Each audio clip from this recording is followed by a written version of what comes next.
Well, I'm delighted to be joined now by former Clare football and camogie star and two-time Premiership winner in the AFLW, Ailish Considine. Ailish, first of all, thank you so much for jumping on. How is things? Good, yeah. Adjusted back to the cold climate of Ireland since I've been home for Christmas. So I've constantly been cold. So it's nice to be home. Change scenery for now. Yeah, I would say it's a totally different life in Australia, I would imagine. It sure is. Longer days, warmer weather, and it actually makes it easy to go out and do a pre-season somewhat because you know it's going to be dry and sunny and kind of warm all the time. Whereas here you have to go out in either the darkness or the rain or the snow or the cold or the ice or whatever it is. So it's been a bit of an adjustment period, I think, for now.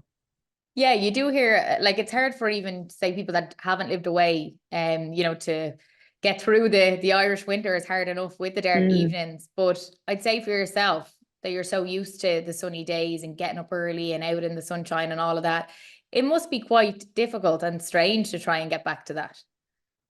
It is because like when I left Melbourne, it was bright at 5 a.m. and it wasn't dark until 8:30 p.m. And then I've come back to home and it's dark until around 9 a.m. and it's getting dark at 4:30. So like the day just cuts so short and it's like trying to find a window to actually do some exercise outside around and while it's dry and trying to find a dry patch in the day. It's like all these barriers that you kind of forget that are there, like to make you go out and train on your own. Is like you just forget about them in Australia because you just have the choice of the day and everything. So it's a it's a big hit when you kind of go from midwinter and like when you come to midwinter from like hitting into the summer over there. So picked a bad time to come home, really, to be honest. I'm missing all the best weather out in Melbourne. Well, hopefully the dark evenings are coming to an end soon here. That's what I hope anyway. Well, Same. firstly, how would you sum up your AFLW journey? A roller coaster for sure. It was mad, really. When I signed in 2019 or in the 2018 with Adelaide, it was the biggest shock in my life. Like I really didn't expect to even get picked up by a team. I went over to Melbourne with the cross-counters for that trials for a week, and I was expecting that to be my Australia bucket list ticked off that I made it to the country and then was going to come home again and forever play with Clare for the rest of my days. But luckily enough, Adelaide took a major chance on me then, and the rest it just ended up in history, really. Like I didn't expect to play a single game, not to talk about play 5 seasons with Adelaide and win premierships. So it was an absolute roller coaster. And like, of course, there was highs and lows. Like with sport, there is like between injury and not making the team and missing out and then been a last minute call up for a final. It's kind of all these kind of things that I had with Adelaide for sure. I had lots of different experiences with Adelaide and then with North, then to get that lifeline to get a second chance at it, it was incredible when I had pretty much written off my chances of going back to Australia and getting to experience a new city and a new way of living was really, really cool. And it was a great experience. And even though it was short lived at North Melbourne, it was a nice way to finish out my career and, I guess end my career on my terms, which is something that sports people don't always get to do. And I know well, like from seeing friends and my sister, even, injuries kind of get in the way at times when you kind of want to finish out something. And so I think North was able to give me that opportunity, which I'll be forever grateful for. Yeah, and what a career. Like signed for the Adelaide Crows in 2019. You became the first Irish woman to win an AFLW Premiership later that year. And then you won your second then in 2022. So can I bring you back to winning that first Premiership? As I said, never been Yeah. done by an Irish female before. That must have been so surreal. Oh, it was unbelievable. And like even when I look back and compare like all of the grand finals that I've been lucky enough to be part of, that 2019 one is special. Like that one holds a massive, memory in my head and my heart. It's something that's really close to me because it was just also unknown and it was just such a dream. Like the fact that I got to play professional sport and be paid, even though at the time it wasn't great payment, if like I wasn't in for the money, but just that opportunity to travel and Adelaide really wrapped their arms around me and brought me into their little family and I felt so part of it. And then my family flew over for the weekend, which was madness, to be there for the final. And it was just a dream. To win then so comprehensively and to score a goal in front of 53,000 people, a packed out stadium at Adelaide Oval. and to be able to just enjoy the moment because we were ahead by so much. Like we pretty much had the game won at half time, which made it kind of easy to enjoy, the atmosphere that was there and appreciate the moment. Because I remember I was on the interchange just about to come on, me and Hannah Button. We were waiting for our rotation, and we just looked up and they announced the attendance, and it was packed out. And at that stage, we hadn't actually noticed. We didn't realize, and we just had that moment where we could look around the entire stadium and see that it was full everywhere. And then obviously straight behind me was the green, white, and gold, because that's where my parents were, that's where my family and stuff were sitting. So I could, like, to see a full stadium, see an Irish flag, and just like knowing at that stage that you're going to win. It's just unbelievable. It's one of my best memories of sport.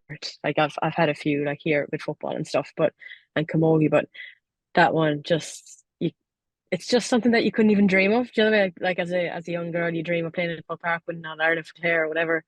Um, but that's just a dream that I never had, that I never knew I wanted until it came through, and it was just, it was absolutely incredible. Whoa, I have goosebumps thinking of that. Geez, you get emotional because, yeah, like you said, almost like it wasn't possible. You felt like that to have something like that for yourself, to have that experience that wasn't possible for you to have. So it just felt like you were living a dream. Yeah, absolutely, It's absolutely. incredible. So when you think of the club and obviously winning the two premierships, it must have been very difficult then to flip that and have to leave and step away. What was it like to leave the club?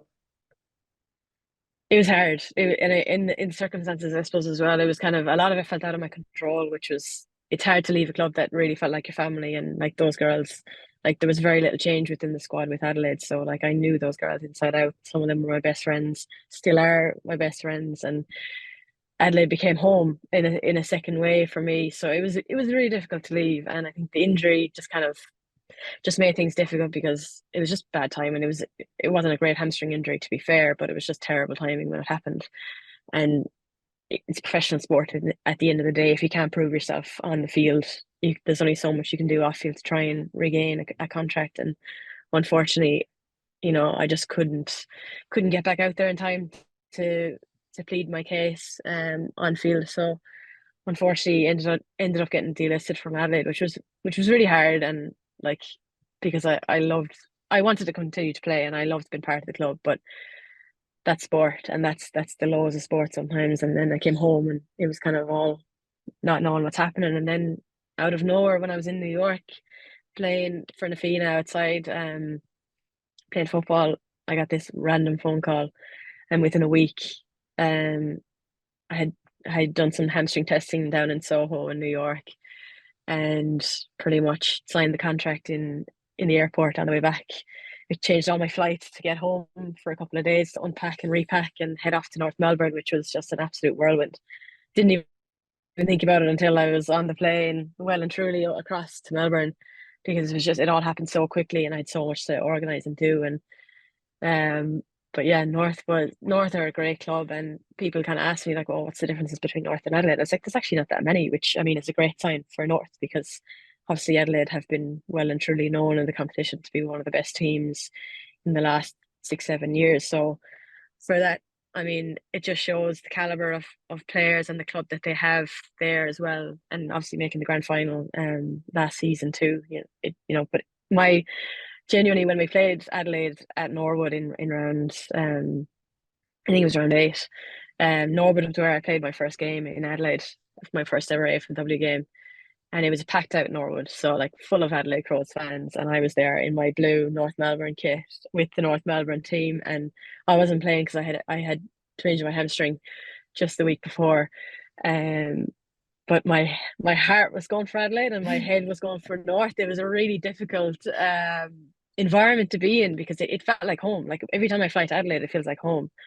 So that was probably one of the trickiest ones. Now we did end up playing them in the semi final. We played Adelaide, but it was on at Icon Park in Melbourne. So it was a bit different. It was a bit more North Melbourne. It was a bit more Melbourne. So it's like it didn't feel as hard. But that game definitely was a real tricky one on the heartstrings, because it just like I literally couldn't even walk around the stadium. I think I was trying to meet someone at the other side of the stadium at halftime, and I think I got stopped by maybe 10 or 12 people because of the connections that I've built up in Adelaide over the past 5 years. You just couldn't get across because like people just knew me, and you kind of forget that you build up these networks when you're in a place, and I didn't have that yet in Melbourne because it was so fresh there. But yeah, it's tough changing clubs, especially when you're used to loyalty, being an Irish player, because like you play for your county, you play for your club, and it's where you're from, and you kind of Mm. stick to that. So the change of club was definitely a difficult thing, but I'll be forever grateful for them giving me a second chance, and you know, like opening up the club to me, open arms, and making it feel like my second home again. So yeah, it was definitely an interesting experience at North, but definitely one I thoroughly enjoyed. And it shows as well the highs and lows in sport. Like you were talking about, you didn't know what was next. You're over in New York, you're playing for Nafeen out there. You didn't know if you'd ever play probably AFLW again, and you get the call. And as you said, it was hard to leave Adelaide in the first place. It shows the highs and lows in sport. I'm sure that can be difficult as well at times to deal with all of that. Say the low points. Did you ever Yeah, have any support in that, or have you, I suppose, had experience over the years that you've maybe built up ways of dealing with it? yeah. I suppose that there was a lot of lows with AFL, and I think we hit it quite well with the sunshine and the coffees and the Instagram and everything like that. I think we did a Yeah. good job of making it look like the dream, which it was. Like, don't get me wrong, it is an absolute dream to that be your job. But there's with anything, there's super highs, and then there's super lows. And I think the thing with the Irish players over playing is that you don't have that network. Like, you don't have your family, you don't have your friends, you have your teammates, but you don't want to always be relying on them like all the time for extra support when you're already seeing them 4 or 5 times a week. And sometimes you just need to get away from the club and from football, because that's the thing that's kind of driving you a bit mad, or that's what's giving you the lows. Um, so I actually don't know. Like, I have had to cope with things quite a lot on my own since moving over to Australia, and I think that's been like a really good like learning curve for me, and like even developing me as a person, and coping with different adversities that come my way between injury, not being selected, the pressures of sport, the missing home, the relationship stuff, the whatever stuff that ends up, causing you issues in life and gives you your troubles. But I think, yeah, I think I've just managed to find ways to like cope on my own, and figure out problems myself, even though like I've always had the support of my family, but like it's just not the same over FaceTime or over text or over WhatsApp or whatever. Like, sometimes you just need to sit in a room with someone that you're close with and just say nothing for a few hours, and then you feel better after. But I guess those are the kind of things you missed out on being abroad when you're playing sport. But it's definitely made me a stronger person, and like it's built resilience like throughout my entire career. Like, it's never been a straightforward, easy path to the way up. But um, I think it'll like stand to me for whatever next is to come in my life. And it's definitely, I'm not the same person I was when I went out to Adelaide, absolutely not knowing a thing about Australia, or even I didn't even know where Adelaide was in the map. I didn't even know South Australia existed. So I mean, I've learned a lot about myself, um and I've definitely grown a bit more as a person, and definitely a changed person. And I can see that when I come back to Clare and when I come back to the west of Ireland, I just find it a massive culture shock to come back home again. So it's yeah, like I've definitely grown as a person. So I think just yeah, I don't know if I have any major coping strategies with the highs and lows of sport, but I think it just helps you build resilience and helps you kind of motivate you to keep working hard and keep going even through the tough times. That is it. And after 6 seasons then in the AFLW, you decided to retire. Why did you feel that the time was right now?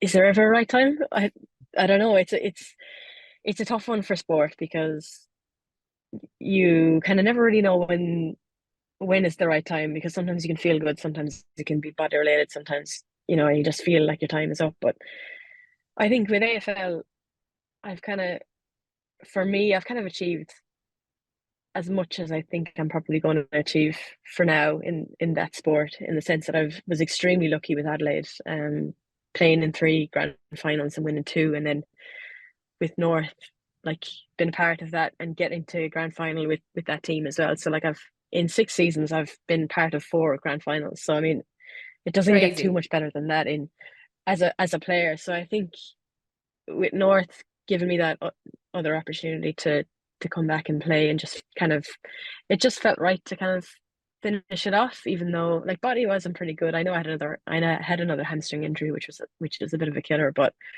like body wise I'm still pretty good, and I'm still pretty fit and healthy. And but I think with a sport like that, and with the mileage that I've done between playing football and camogie for Clare since I was 16, and playing dual sports my entire life, I think you kind of have to give your body a bit of a break at times. Um, so it's definitely not an easy decision. It was kind of just a mix of everything, like a few little extra niggles that I'd been picking up, and just knowing that um how long more I had left in the AFL when I hadn't really played much football in 2 seasons was kind of another thing, kind of another factor that I was kind of aware of that would make things a bit harder to keep getting contracts if I wasn't playing enough games. So I think it was just timing wise, it felt relatively okay, even though now I'm like, what am I supposed to do with my life?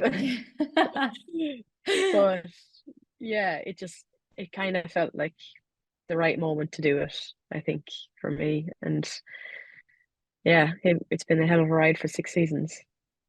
It really has. It's been incredible. And one of the great things about getting home, obviously, you get to spend a lot more time with your family. And you've mentioned your sister Emer. She's obviously well known for playing for Ireland in rugby. What was it like growing up Yeah. together? We always played together. There's only a year between us. Some people might think that's bad because she has her life together so much in comparison to me. But always only a year age gap, so we pretty much played in like under 12, 14, 16 minor, all the way up along, and even for club. Um, it was actually really funny because she was terrible at sports when she was a kid. Like I always loved playing sports outside around, and my brother would play with me when I was younger, and then she eventually got into it. But initially, if you threw a ball at her, it would either hit her in the face, or she'd just put her arms up to like avoid hitting her face. So it was really funny, and eventually she got good. Um, but she was a superstar, like always. From like then, once she did develop the skills of the game, like she was a superstar, and I always looked up to her. She was always like, everyone used to talk about her, how good she was, and she was. And I probably didn't make the teams when we were playing together, so I was always watching her from the sidelines. Like I was there, tagged, ready to go. But for Clare and stuff, she was always the one that was playing, and she was just always someone that I looked up to. She was always my inspiration, which was really, really nice to have, because like we're chalk and cheese. We're two very different personalities. She's very much a girly girl, and I'm very much a sporty girl. So it was really funny growing up that how different we were. But it just, those differences kind of brought us together, and sport brought us together more. So like we're super close, and she's overachieved in everything that she puts her mind to, whether that's school, study, sport, teaching, whatever she does, she just does it so well. And she's just, yeah, always been someone I've looked up to. That's so crazy that you said she was like afraid of the ball, and then you see her playing with Ireland, and she's like this warrior. I know, playing rugby. Super competitive, but Yeah, yeah, she was not good as a child. She will that's admit that herself. oh well, it's just a message for young people that if things aren't happening for you, maybe in primary school and secondary school, even that it still can. I saw as well that she had a little boy last year, and then she was back playing like She three did. months after having him, which is just incredible. Yeah, crazy. She did so well to come back so quickly after having him. Yeah, he's actually won on the 27th of January, so very shortly. He's a year old. So um yeah, she was just so determined to come back. She didn't want it to be like the end of her career, just having a baby, and that's it. She wanted to, I guess, prove a point for all females out there that if you have a baby, you can still play, elite level sport, and at a really high level. And she wanted to do that, and she came back really strong, and she played, and she came back from Munster, and she played some club football as well for Kilmaha. But unfortunately, she did end up doing her ACL. I think it was in August, but she's had her surgery in October, so she's currently rehabbing that. But knowing her and her determination, she'll be back at elite level sport, whatever that may be, if that's football, rugby, whatever. But she'll definitely be back because she's rehabbing away now, and she's just determined to prove a point that you know she kind of wants to finish on her own terms too, and I get that. I really do get that. Um, so I think she's gonna rehab as best she can and see what happens after that. Oh, amazing. Well, we wish her all the best. We hope to see her back out there soon, that's for sure. And I'll bring you back then to playing for Clare in football and camogie. Obviously, really successful there as well. Do you think that we might see you in a Clare jersey again, Ailish? It's not a no. Um, at the moment, I'm taking a little bit of a break, just trying to figure out what's next with my life because it's been 6 years of floating over and back between Adelaide, New York, home, Melbourne, New York. So it's kind of just been a bit of a whirlwind couple of years. So I'm trying to figure out what's next, life wise, career wise, sport wise, and travel wise. So it's not a no. Yeah, it's certainly a thinking process at the moment, and it's definitely an option. But I just have a few more things to kind of think through before I fully commit. Because once I'm in, I'm in. That's it. Amazing. You mentioned New York there. You played with Nafina. I would have played with Yes. Calvin. Yeah, out there Oh, in rivals. yeah, rivals. You said Major rivals. it. Yeah. But it's incredible to have those experiences. Like that's something I never forget. And I'm sure it's the same for you to play out in Gaelic Park. Yeah, it was. And do you know what? 2018 was my first time playing out there, and myself and Emer went out to Nafina and played. And I was playing with Clare at the time, and I played the league, and I was kind of just, I had played, I think, consistently for, I think, 10 seasons with Clare. And I kind of lost the love of football a little bit, if I'm being honest. And it kind of just hit me.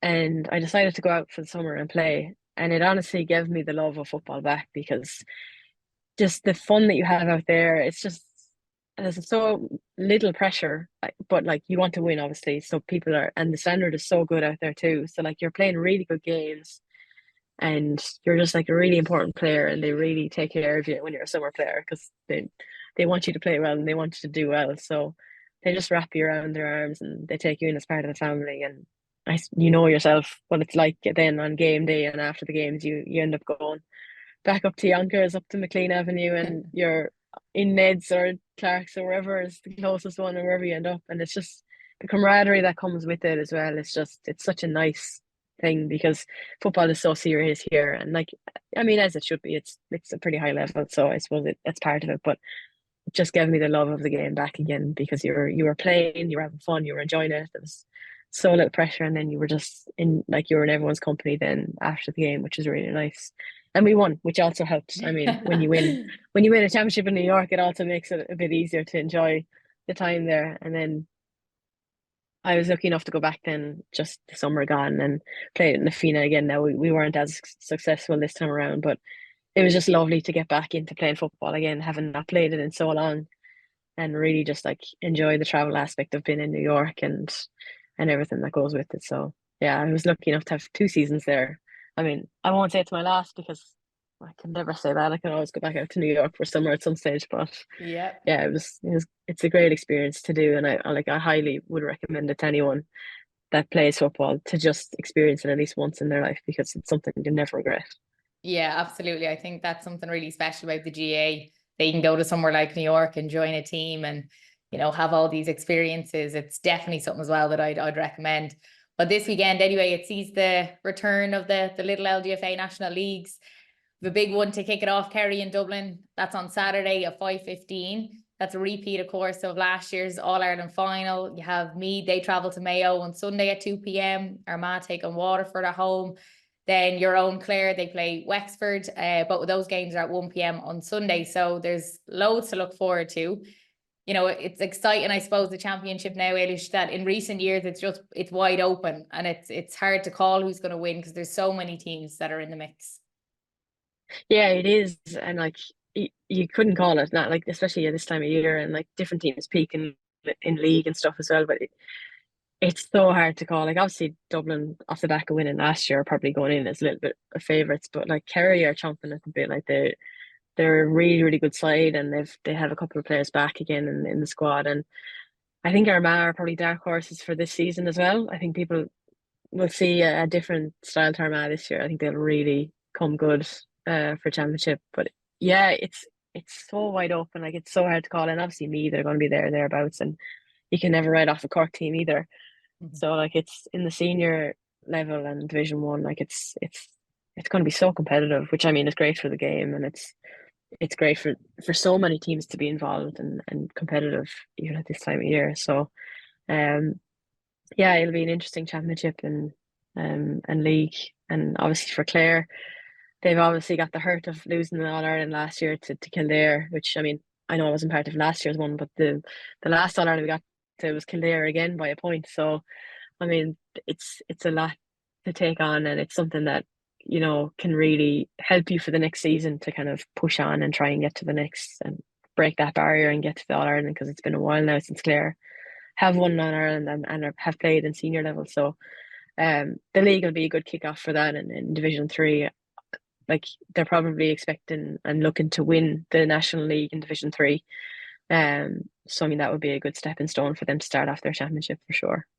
Yeah, absolutely. And from when you went over to play AFLW to now, have you seen a big change in the LGFA? I've seen, yeah, there's definitely been a change. Like you can see that the conditioning level of the girls has got so much more professional, and it's got better, and the setups seem to be a whole lot better than what they were when I left too.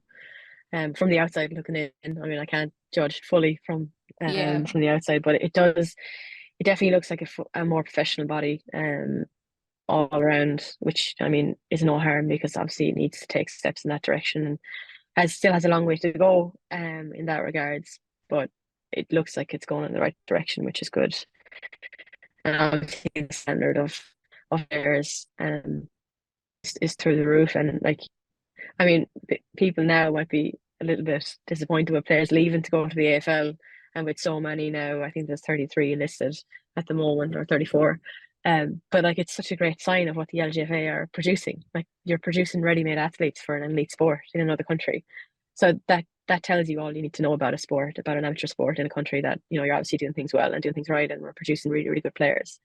So the standard of everything, like this, the skills wise, and the conditioning has jumped so much. Don't know if I'll ever catch up, to be honest. Yeah. Brilliant. Well, Ailish, thank you so much for your time. I really appreciate it. And you never know, we might see you back out in a Clare jersey in months to come. You never know.